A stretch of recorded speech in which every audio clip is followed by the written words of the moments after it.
President Andrew Jackson survived the first attempted assassination attempt on a sitting U.S. president by bringing his cane to a gunfight. Oh, and he had a whole lot of luck. I'm Bob Summers, and this is A Presidential Story.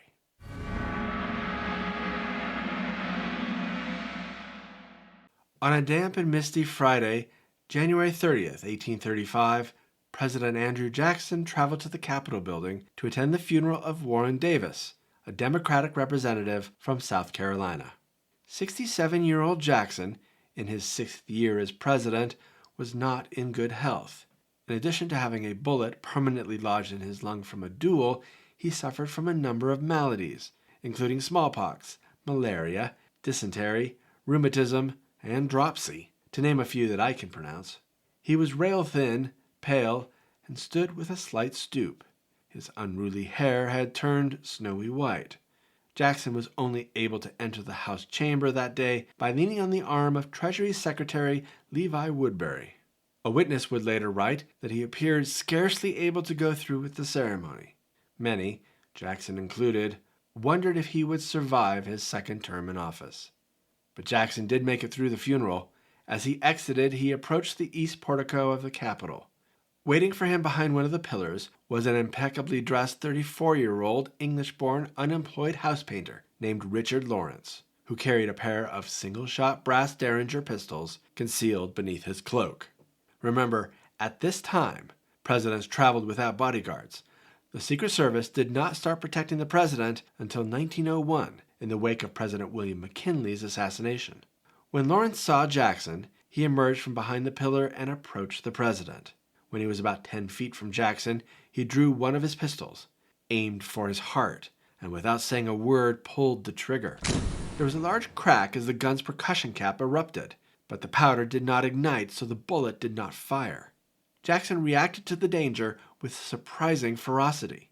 While the onlookers around him were screaming, the elderly president raised his walking stick and rushed headlong at the gunman, yelling, "Let me alone! Let me alone! I know where this came from!" Before Jackson reached him, Lawrence pulled out his second pistol and pulled the trigger at nearly point-blank range. Again, the percussion cap erupted, and again, the gun misfired.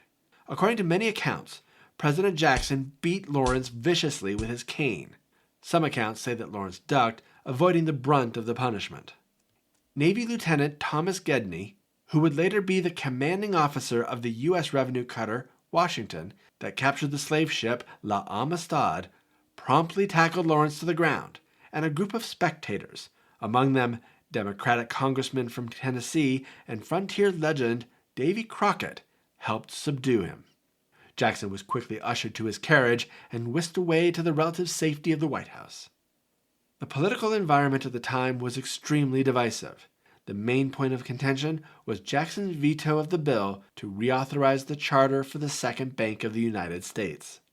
The situation was so toxic that the New York Evening Post even wrote that some in Washington were sure to grieve that the ball of the assassin did not perform its office. Given this political vitriol, Vice President Martin Van Buren took to carrying 2 pistols when visiting the Senate to perform as its presiding officer. Very shortly after the assassination attempt, many, including Jackson, believed there was a conspiracy, with Lawrence as the instrument of the rival Whigs. Hence Jackson's comment, "I know where this came from." With Lawrence in custody, Jackson's supporters offered up a seemingly endless list of the president's political foes as members of the conspiracy. The person that Jackson named was Mississippi Whig Senator George Poindexter. Jackson even produced affidavits from 2 men who claimed to have seen Lawrence visit Poindexter's home, but both witnesses were later proven unreliable. Poindexter was cleared of any wrongdoing, but he was unable to convince his supporters in Mississippi that he was not involved in a plot against Jackson. He was defeated for re-election.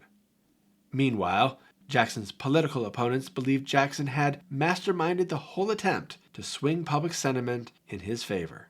In a scathing report, Niles's Weekly Register characterized the affair as the foulest and filthiest tissue of wicked and willful falsehoods that ever was stewed up to feed the morbid appetites of the basest of mankind. Despite these early conspiracy theories, scholars today now believe that Lawrence acted alone and of his own accord.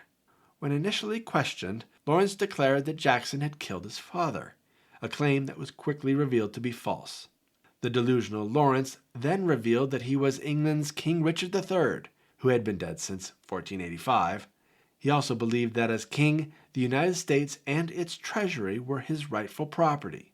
Because Jackson had opposed the Second Bank of the United States, Lawrence believed he would not be able to collect the massive sum Congress owed him, which would allow him to reclaim the British throne. Evidence of Lawrence's mental instability continued to mount. In April 1835, he finally had his day in court. Dressed like a royal, wearing a shooting jacket and a cravat, Lawrence was indignant that he was being judged by commoners. During the trial prosecuted by the Star-Spangled Banner author Francis Scott Key, Lawrence repeatedly interrupted the proceedings with bombastic speeches and half-baked royal proclamations.